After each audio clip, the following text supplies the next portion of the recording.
गुरुदेव नमोस्तु। यह प्रश्न पारस चौवटिया बेंगलोर से है।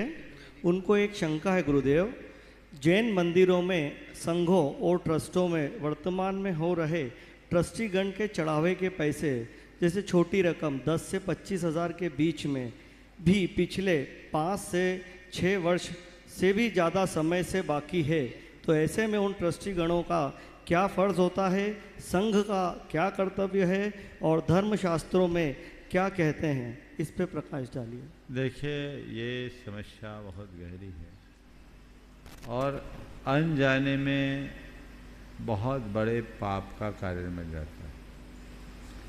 कई बार लोग दान बोल देते हैं, छोटी मोटी राशियां बोल देते हैं, उसको ढंग से कहीं नोट नहीं कराया जाता, उनके कांटेक्ट नंबर आदि के नहीं होते, घर जाकर वो भूल जाते हैं और आयोजक उनसे संपर्क नहीं कर पाते और उनके माथे पे देव द्रव्य का एक कर्ज चढ़ जाता है जो महा अनर्थकारी। तो पहले तो मैं आप सबसे कहूँगा, कहीं पर भी दान बोलो, कोई भी राशि बोलो, आयोजकों के कार्यालय में जाकर उनको नोट करवाओ, अपना फ़ोन नंबर नोट कराओ, अगर तुरंत दे पाओ तो तुरंत दे दो, नहीं तो कहो भैया मैं घर जा रहा हूँ, 2 दिन बाद आप एक रिमाइंडर भेज देना, एक मैसेज कर देना, ये राशि मैं जल्दी से जल्दी दूंगा। और घर आओ तो अपनी डायरी में लिख लो कि अमुक जगह मैं अमुक रकम बोल करके आया हूँ, मुझे ये चुकाना है और कहीं मैं नहीं रहूं तो मेरे बच्चे इसे चुकाएंगे। ये कर्तव्य होता है। अगर ऐसा करोगे तभी पुण्य होगा, अन्यथा देव द्रव्य और निर्माल के भोग का महापातक होगा, जो महान अनर्थकारी है, तीव्र अंतराय कर्म के बंध का कारण माना जाता है। इसलिए ऐसा कभी काम मत करना, या तो दान बोलो मत, और कहीं दान बोलो तो उसे चुकाना अपना परम कर्तव्य मानो।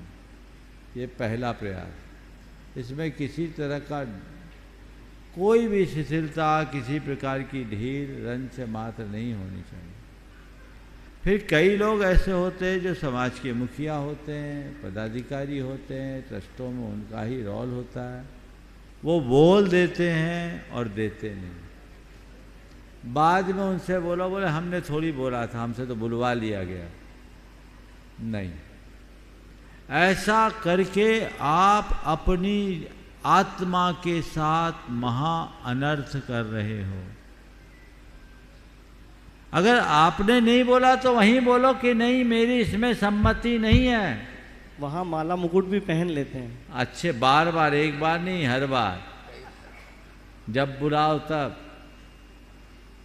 लेकिन वो नहीं जान रहे कि ऐसा करके अपने साथ कितना बड़ा छल और धोखा कर रहे हैं।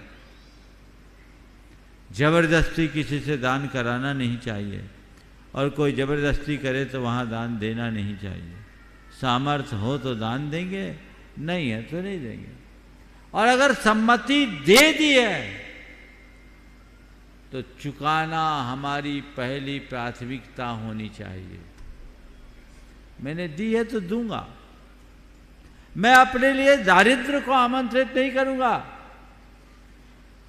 इससे तीव्र अंतराय कर्म का बंध होता है। कई भावों में व्यक्ति को भिखमंगा बनना पड़ेगा।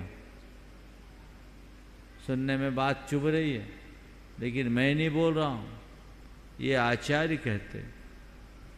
जिन अद्धार परिथा, जिन पूजा बंदन निमित्त, जिन बंदन पूजन निमित्त विशेष धनम, जो भुंजई सो भुंजई निरी गई ये सुईरम दुखम, पुत्र कलत विदुरो, दारिद्रो पंगो मूक बहिरंधो, चांडालादि कुजादो, जिन पूजादि दब्बहर।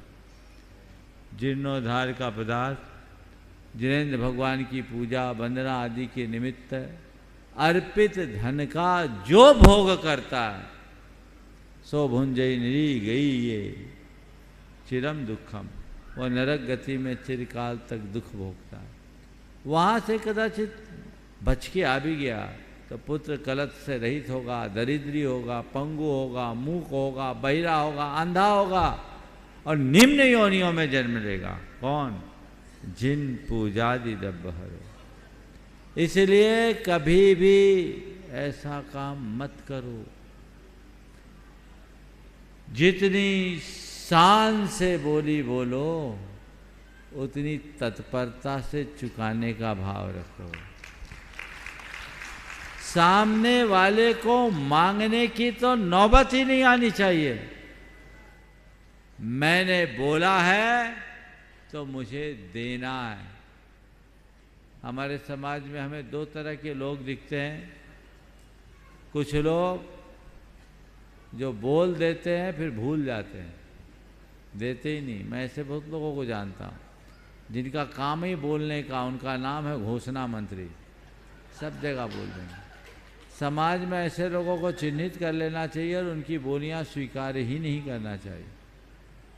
कई लोग हैं जो कहलाते प्रतिष्ठित है, बोल देंगे, माला पहन लेंगे और देंगे नहीं, पर वो नहीं समझते कि ऐसा करके वो अपने साथ कितना बड़ा धोखा कर रहे हैं, छल कर रहे हैं। तो कुछ लोग ऐसे हैं कि बोल के भूल जाते हैं, और कुछ लोग ऐसे हैं जो बोलते हैं तो उसका ब्याज समेत रकम चुकाते हैं। आदर्श दाता वही है। इसलिए आज पर्यूषण के अवसर पर ये प्रश्न बहुत उचित आया। आप लोगों को भी बोलता हूँ, कहीं पर भी कई बार जब बड़े आयोजन होते हैं, बहुत सारी बोलियाँ होती है, शांति धारा आदि की बातें होती है, आपने व्यक्त कर दिया। अब आयोजकों के पास आपका कांटेक्ट नंबर भी नहीं है। अब आर.के. जैन नाम आ गया। अब आर.के. जैन कौन है, कहाँ के हैं? भैया आप अपना लिखो तो ये सब डिटेल होना चाहिए। और आयोजक न कर पाए, आपको याद रखना चाहिए, आपकी जिम्मेदारी है। और किसी भी ट्रस्ट के ट्रस्टीज को तो और जिम्मेदारी के साथ ये काम करना चाहिए। सच्चे अर्थों में अगर किसी ट्रस्टी की कोई ड्यूज है तो उसकी तो अर्हता ही समाप्त हो जानी चाहिए। वो खुद देनदार होगा तो बंटाधार करेगा। उसकी जिम्मेदारी है कि वैसी कोई बड़ी देनदारी नहीं होनी चाहिए, और यदि देनदारी है भी तो कंडीशनल होनी चाहिए। आयोजकों के बीच स्पष्ट होना चाहिए कि कोई बड़ी राशि है, इसे इस समयावधि में पूरा करना है, तो वो उस समयावधि के अनुसार उस राशि को दे पाए तो परिणाम अच्छा होगा। तो इन सब बातों को ध्यान में रख करके ही सभी को चलना चाहिए। नमस्ते गुरुदेव। और अब मैं आमंत्रित कर रहा हूँ सुशीला जी पाटनी।